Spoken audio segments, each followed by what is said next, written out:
Good evening everyone. आज हम अपन discuss करेंगे सेल साइकिल फेज के बारे में या सेल साइकिल क्या होती है, राइट। तो सबसे पहले फर्स्ट ऑफ ऑल देखेंगे सेल साइकिल। हम सेल साइकिल की बात करें तो सेल की स्टडी को अपन लोग क्या बोलते हैं, cytology. Study of cell that is called cytology.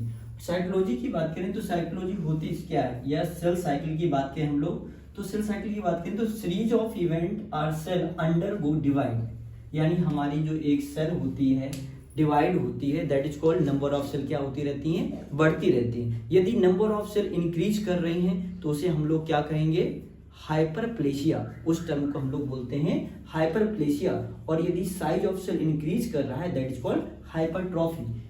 तो ये हमारा रहा सेल साइकिल, यानी series of event are cell undergoes divided, यानी दो फेज में जो सेल साइकिल डिवाइड हो जाती है। फर्स्ट ऑफ ऑल पहले हम देखेंगे फर्स्ट फेज प्रिपरेटरी फेज। पहले फेज का नाम है preparatory phase. Preparatory phase is also called interphase. जो प्रिपरेटरी फेज होती है उसी को हम लोग क्या बोलते हैं, इंटरफेज। प्रिपरेटरी फेज की बात करें कि प्रिपरेटरी फेज होती क्या है, तो यानी सेल डिवीजन की जो तैयारी होती है, हमारी सेल डिवाइड होने के लिए जो रेडी होती है उसे हम लोग बोलते हैं प्रिपरेशन फेज या प्रिपरेटरी फेज। यानी हमारी सेल डिवाइड होने के लिए तैयार हो जाए that is called preparatory phase. It is also called preparation phase और it is also called interphase. इसी को हम लोग इंटरफेज के नाम से जानते हैं, राइट। अब यहाँ पे बात आती है कि जो हमारी प्रिपरेशन फेज होती है, प्रिपरेटरी फेज होती है, उसका टाइम ड्यूरेशन कितना होगा। टाइम ड्यूरेशन की बात करें एग्जाम में पूछता है तो सभी ध्यान रखेंगे 23 आवर होता है। कितना, 23 आवर। इसका जो टाइम ड्यूरेशन होता है कितना होता है, 23 hour. That is preparatory phase. हमारी जो प्रिपरेशन की टाइमिंग होती है, यदि हम जैसे फॉर एग्जाम में किसी भी एग्जाम की प्रिपरेशन करते हैं, फॉर नीट हो गया है ना, तो यहाँ पे जैसे हम प्रिपरेशन करेंगे तो मैक्सिमम टाइम हमारा क्या होता है, प्रिपरेशन का होता है। और जब हम एक्चुअल में डिवाइड होते हैं, एक्चुअल में एग्जाम देते हैं, उसमें टाइम क्या होता है, बहुत कम लगता है। 3 आवर में आप लोग एग्जाम देते हो और पूरे साल क्या करते हैं, तैयारी करते रहते हैं। तो इसी हिसाब से हमें प्रिपरेशन के लिए टाइम बहुत चाहिए, इसी हिसाब से हमारी सेल भी प्रिपरेशन में टाइम बहुत ज्यादा लेती है। देखिए प्रिपरेटरी फेज कितना है, 23 आवर। यदि पूछा जाए which statement correct in case of preparatory phase, तो बोलेंगे कितना, 23 आवर। अब आ जाइए एक्चुअल डिवीजन फेज। एक्चुअल में जो सेल हमारी डिवाइड होती है उसका टाइम ड्यूरेशन पूछा जाता है। एक्चुअल डिवीजन फेज का मतलब एक्चुअल में जो हमारी सेल होती है डिवीजन होने के लिए तैयार हो जाती है, that is actual division phase. It is also called M phase. इसको अपन क्या बोलते हैं, एम फेज के नाम से जानते हैं। दूसरी बात, यहाँ पे एम फेज की बात करें तो इसका टाइम ड्यूरेशन की बात करें तो कितना होता है, 1 आवर। सभी याद रखेंगे कितना होता है, 1 आवर। ये बात तो क्लियर हुई कि 1 आवर में हमारी एक्चुअल डिवीजन फेज डिवाइड हो जाती है। कितने आवर में, 1 आवर में। और प्रिपरेशन फेज कितना होता है, 23 आवर। तो ह्यूमन सेल साइकिल की अपन बात करें कि ह्यूमन सेल साइकिल जो होती है उसका टाइम ड्यूरेशन कितना होता है, यदि एग्जाम में पूछता है कि ह्यूमन सेल साइकिल, तो याद रखेंगे human cell cycle. Human cell की बात करें तो सभी ध्यान रखेंगे कितना रहेगा बेटा, ह्यूमन सेल की बात करें तो कितना हो जाएगा बेटा, ह्यूमन सेल की बात करें तो ध्यान रखेंगे कितना हो जाएगा, 24 आवर। हमारी ह्यूमन सेल साइकिल जो होती है कितनी होती है, 24 आवर की होती है। और उसमें प्रिपरेशन फेज की टाइम की बात की जाएगी तो ये हो गया आपका कितना, 23 आवर। और आपकी एक्चुअल डिवीजन फेज की बात करेंगे तो ये हो गया 1 आवर। ओवरऑल टाइमिंग की बात करें तो कितना हो गया, 24 आवर। ह्यूमन सेल साइकिल या ह्यूमन सेल की बात करेंगे तो 24 आवर होता है, राइट। यहाँ से क्वेश्चन जो भी बन सकते हैं आप सही करने का प्रयास करेंगे, क्लियर। आगे हम लोग पहुंचेंगे कि जो हमारी प्रिपरेशन फेज होती है it is also called interphase. तो फर्स्ट ऑफ ऑल पहले हम देखेंगे कि हमारी इंटरफेज करते क्या है। मान लीजिए यहाँ पे पड़ा हुआ है इंटरफेज। इंटरफेज की बात करें तो मैक्सिमम टाइम ड्यूरेशन होता है। इंटरफेज की बात करें तो क्या होता है, इंटरफेज में मैक्सिमम टाइम ड्यूरेशन होता है। इंटरफेज की बात करें तो 95% होती है। इंटरफेज में बात करें तो कितने परसेंट होती है, 95% होती है। इंटरफेज में जो फेज आती हैं उनकी हम बात करें तो ध्यान रखेंगे कौन कौन सी फेज आ जाएंगी, G1 फेज, इसके बाद सेकंड हो जाएगा क्या बेटा, S फेज, G1S और G2 और G2 फेज। ये 3 फेज हमारी आ जाएंगी किसमें बेटा, ये हमारी आ जाएंगी इंटरफेज। ये तीनों फेज हमारी, यानी मैक्सिमम टाइमिंग की बात करें तो 95% पोर्शन हमारा इंटरफेज का रहता है, जिसमें कंसीडर की जाएंगी G1 phase, S phase, G2 phase. अब बची हमारी M फेज।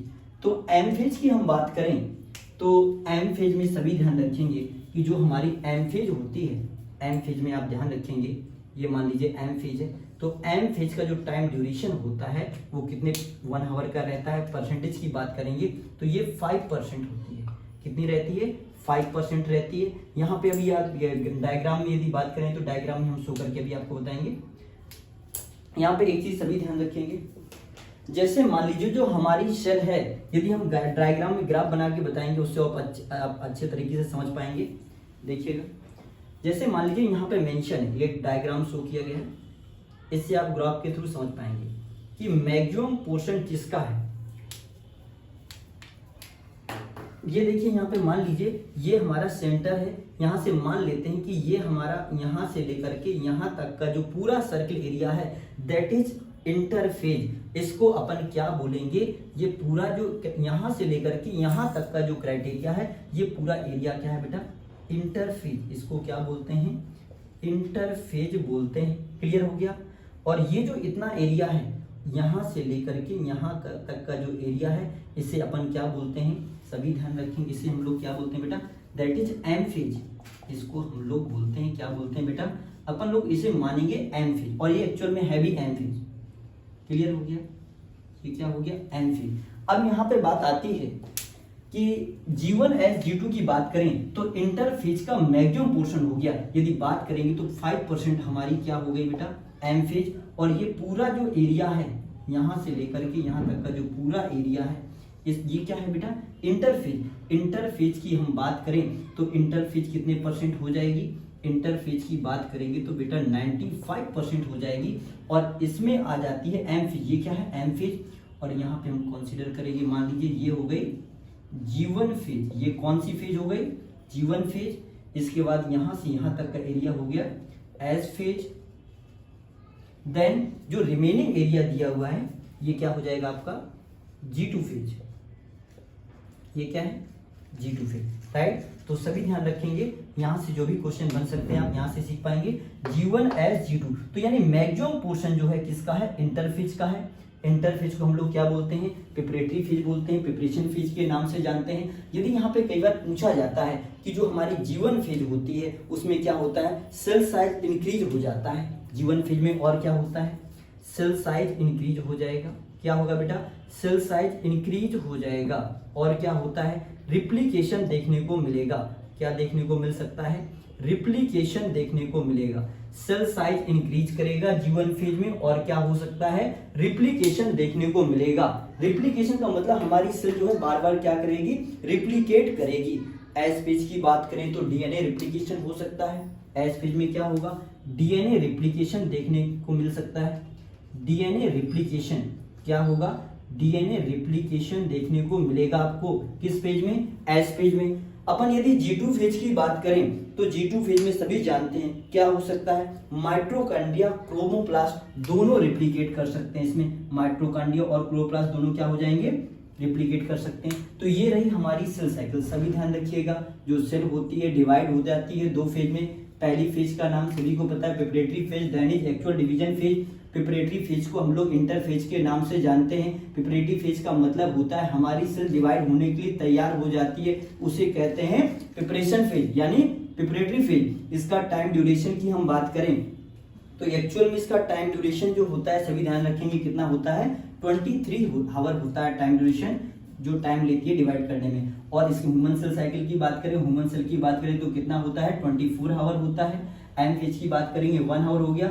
और इसमें आगे देखेंगे इंटरफेज। इंटरफेज की बात करें तो इसमें 95% पोर्शन होता है जो इंटरफेज का होता है। उसमें आपकी आ जाएगी G1 फेज, एस फेज और G2 फेज। और रिमेनिंग जो रही एम फेज ये 5% रहती है।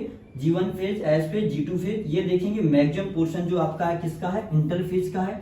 इंटरफेज में आप ये कह सकते हैं 95% पॉसिबिलिटी होती है इंटरफेज में और 5% पॉसिबिलिटी होती है एम फेज में, राइट। तो ये रहा आज का हमारी क्लास में, और नेक्स्ट क्लास में हम लोग डिस्कस करेंगे eukaryotic prokaryotic. Thank you so much.